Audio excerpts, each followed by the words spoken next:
हमें क्या कहता है, सबसे पहले जो कहता है वो चीज अच्छे से समझ लेते हैं। पोटेंशियल डिफरेंस की हमने बात की थी कि भाई आपको क्या चेक करना है, डिफरेंस को चेक करना है दो पोटेंशियल्स के बीच में across 2 points of a metallic conductor. भाई हमें पता है करंट कहाँ फ्लो करेगा, आपका किसी भी मेटालिक कंडक्टर के अंदर फ्लो करेगा। अगर हम इंसुलेटर में फ्लो कराना चाहे तो क्या करेगा, नहीं करेगा। अगर हमने मेटालिक कंडक्टर के अंदर उसको फ्लो कराया तो आपका जो पोटेंशियल डिफरेंस है वो डेवलप कहाँ होगा, जो दो मेटालिक कंडक्टर के एंड पॉइंट्स है वहां आपका क्या होगा, पोटेंशियल डिफरेंस आपका डेवलप हो जाएगा। Is directly proportional to current. जो पोटेंशियल डिफरेंस है वो डायरेक्टली प्रोपोर्शनल होता है करंट के।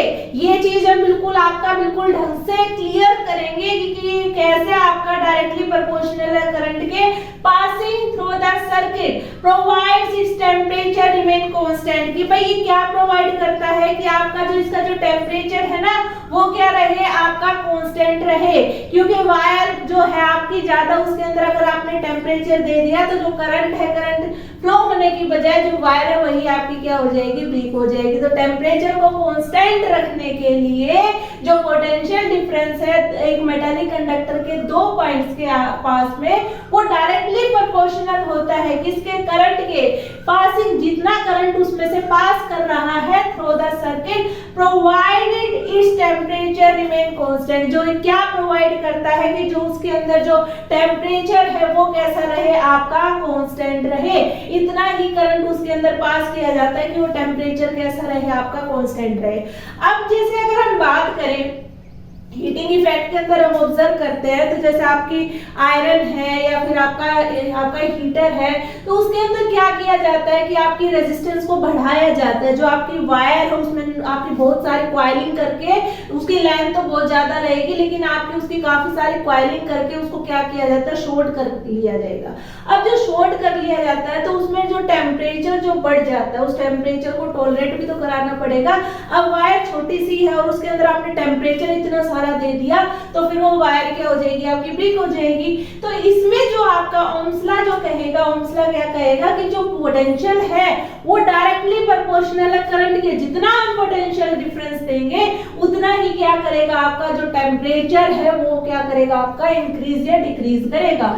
डायरेक्टली प्रोपोर्शनलिटी के साइन को हम रिप्लेस करते हैं आर। जो आर है रेजिस्टेंस जो है वो एज अ कांस्टेंट काम करती है। जो ये जो स्टेटमेंट हमने कही, जो ओम्स लॉ हमने डिफाइन किया, इसको थोड़ा सा अच्छे से एग्जांपल से एक बार क्लियर कर लेते हैं। आगे कंटिन्यू रखते हैं कि ओम्स लॉ ने ये कहा कि जितना आप पोटेंशियल डिफरेंस को बढ़ाओगे उतना ही आपका क्या करेगा, करंट इंक्रीज करेगा। ये चीज हमारे थोड़ी क्लियर नहीं हुई। क्लियर करने के लिए मैंने दो एग्जांपल आपके सामने रखे हैं कि मान लीजिए कि हमने वाटर फिल किया है इन दो टैंक के अंदर, फिल कर लिया। अभी जो इसका जो फर्स्ट वाले का जो लेवल है, फर्स्ट वाले मान लीजिए ये हमारा कौन सा है, ये हमारा है ए, ये हमारा क्या है बी।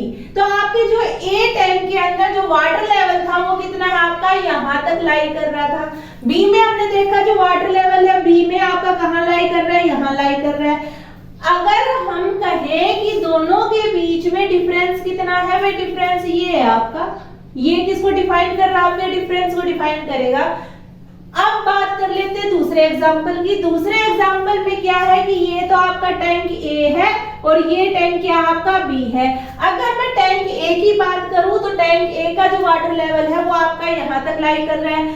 अगर दूसरे बी की बात करें तो बी का जो वाटर लेवल है वो आपका यहाँ तक लाई कर रहा है। दोनों के डिफरेंस की बात करें तो भाई ये इंडिकेट कर रहा है दोनों के डिफरेंस को। अब एक बेसिक सा क्वेश्चन आपसे पूछ लिया जाए कि भाई दो कंडीशन आपके सामने दे दी गई, एक कंडीशन ये ए बी वाली ये कंडीशन है, एक कंडीशन ए बी वाली आपके पास ये है। कोई भी बच्चा इसमें इजीली बता सकता है कि किसमें पानी स्पीड में फ्लो करेगा, किसमें स्पीड में फ्लो करेगा।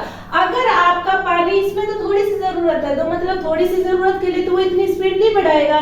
लेकिन अगर हम दूसरे केस की बात करें तो दूसरे केस में आपका ए का लेवल बहुत ही हाई है, ए का लेवल हाई है और बी का लेवल बहुत ही कम है। तो वाटर की स्पीड क्या रहेगी, जल्दी जल्दी फिल करने की रहेगी बी को।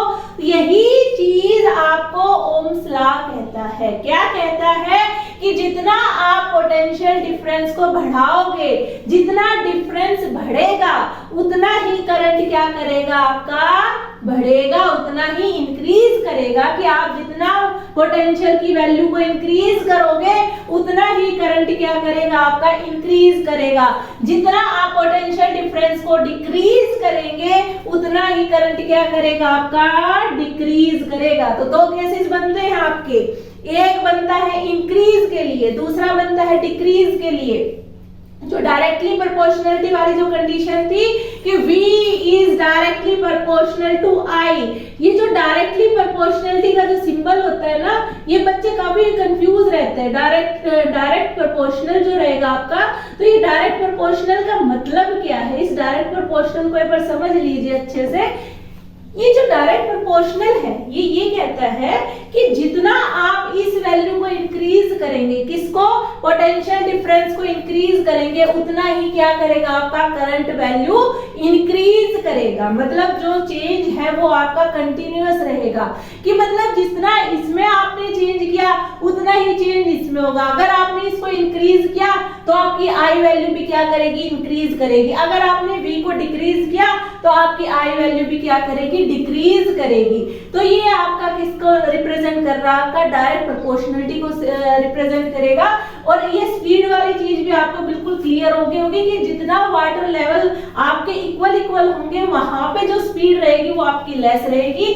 जितना डिफरेंस ज्यादा होगा उतनी ही स्पीड क्या रहेगी आपकी स्पीड ज्यादा रहेगी। अब इसमें तो स्पीड क्या आपकी लेस है और इसमें स्पीड क्या आपकी हाई है। अब मैंने एक चीज कही थी कि V is directly proportional to I, जो V इज इक्वल टू क्या हो जाएगा आपका IR होगा। R क्या आपका कांस्टेंट है, इसको कहते क्या है रेजिस्टेंस कहते हैं। तो अभी डिफाइन करेंगे किसको रेजिस्टेंस को। अभी आगे कंटिन्यू रखते हैं बात को कि V is directly proportional to I, potential difference is directly proportional to current. और हमने रिप्लेस किससे किया डायरेक्टली प्रोपोर्शनलिटी के सिंबल को R से। R क्या आपका रेजिस्टेंस है।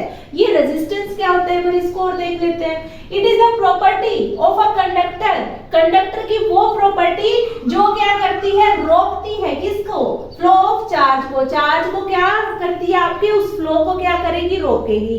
अगर हम कहें कि भाई आपका जैसे पानी की ही सप्लाई चल रही थी, पानी की सप्लाई में क्या कर दिया हमने कुछ ना कुछ उसमें क्या लगा दी रेजिस्टेंस लगा दी, तो वो रेजिस्टेंस क्या करेगी उस फ्लो को क्या कर देगी रोक देगी। तो यही काम ये रेजिस्टेंस करती है कि it is the property of conductor, conductor की वो प्रॉपर्टी जो क्या करती है चार्ज के फ्लो को रेजिस्ट करती है रोकती है। अब हम बात करते हैं कि जो हम ये V is directly proportional to I है, ये डायरेक्टली प्रोपोर्शनल टू I किसको रिप्रेजेंट करता है कि हमने कहा कि जितना हमने V को इंक्रीज किया उतना ही क्या करेगा आपका करंट भी क्या करेगा इंक्रीज करेगा। मान लीजिए हमने V को इंक्रीज किया तो आपका करंट भी क्या करेगा इंक्रीज करेगा। दूसरा हमने क्या कहा कि V को क्या कर दिया डिक्रीज किया तो आपका करंट भी क्या करेगा आपका डिक्रीज करेगा। तो यही वाली कंडीशन इसमें लगा दीजिए, V को डिक्रीज किया तो आपका जो करंट वैल्यू है वो भी क्या करेगी। इस तरीके का जो ग्राफ आपको ओम्स लॉ के अंदर आपको मिलेगा। तो ओम्स लॉ बिल्कुल क्लियर हो गया होगा कि जो आपका पोटेंशियल डिफरेंस है वो डायरेक्टली प्रोपोर्शनल होता है किसके आपके करंट के। डायरेक्टली प्रोपोर्शनलिटी के सिंबल को हम रिप्लेस करते हैं R, जो क्या आपका कांस्टेंट की तरह काम करता है। एक रेजिस्टेंस वैल्यू होती है, रेजिस्टेंस क्या जो आपका जितना फ्लो हो रहा है चार जगह उसको क्या करता है आपका रोकता है। तो ये बात थी किसकी ओम्स लॉ की। क्वेश्चंस जो है हम एक एक क्वेश्चन की वीडियो बनाएंगे, एक एक जो न्यूमेरिकल है ना वो हर एक न्यूमेरिकल में बिल्कुल डिटेल में काम करेंगे क्योंकि ये थ्योरेटिकल पोर्शन है, न्यूमेरिकल पोर्शन आपका अलग से रहेगा। प्लीज चैनल को सब्सक्राइब करें ताकि आगे की अपडेट्स आपको मिलती रहे। Thank you.